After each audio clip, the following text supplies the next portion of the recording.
El filósofo Baruch Spinoza decía: todavía nadie sabe lo que puede un cuerpo. En esta frase poderosa, de alguna forma, lo que se plantea es que incluso un conocimiento riguroso como el académico no tiene la facultad de conocer todo el potencial que tienen los cuerpos humanos, porque efectivamente los cuerpos humanos tienen el potencial de repensar la sociedad e incluso el potencial de repensarse a sí mismos. Les propongo que para esta sexta semana de nuestra asignatura del boom latinoamericano, justamente nos centremos en el cuerpo y que para analizar al escritor chileno José Donoso, que es parte de esta generación literaria, tratemos de pensar en el cuerpo como central. Para ello, y en primer lugar, vamos a tratar de encarnar la autoría de José Donoso, recordando que cualquier persona que escribe es carne, órganos, sangre, es decir, es cuerpo humano indefectiblemente.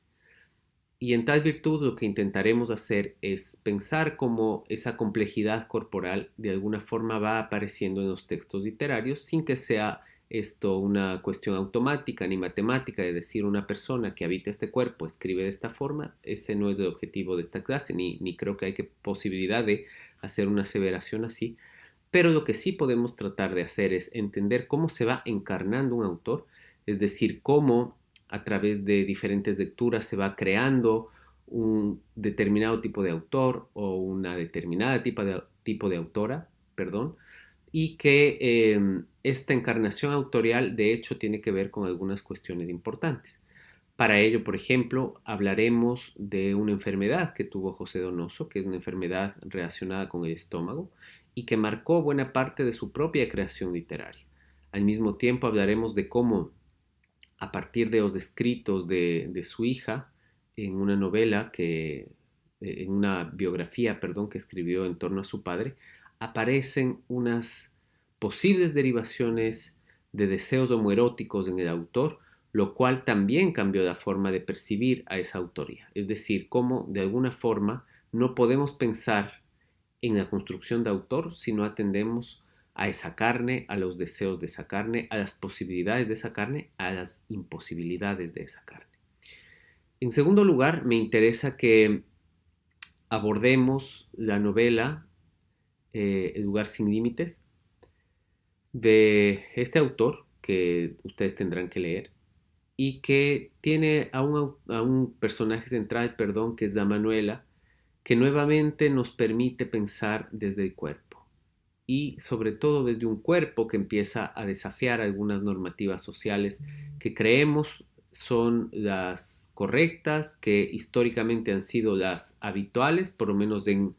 un momento extenso de la historia, pero que a través de este texto empiezan a cuestionarse. Hablaremos de la Manuela, sí, y hablaremos de una serie de otros cuerpos que nos posibilitan entender de modo profundo las posibilidades de la carne.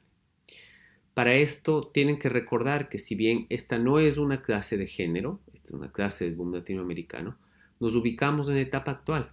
Y hoy en día pensar cuestiones como la literatura sin atender a fenómenos históricos, sociales, políticos como el género resulta bastante complejo. Y de hecho me parece que entender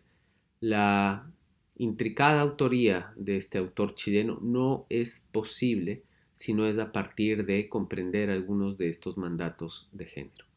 Por tanto, les invito a que esta semana sea una de aprendizaje, no solamente respecto a las literaturas latinoamericanas y al boom latinoamericano, sino también a algunos postulados interesantes del género. Sobre todo me interesa que subrayemos la propuesta de performatividad para pensar en el devenir del cuerpo y para comprender también las posibilidades contemporáneas que ya en su momento José Donoso propuso dentro de su literatura. Como ustedes saben, si tienen alguna duda, si tienen algún comentario, por favor háganmelo llegar a través del correo electrónico y les deseo que tengan una buena semana.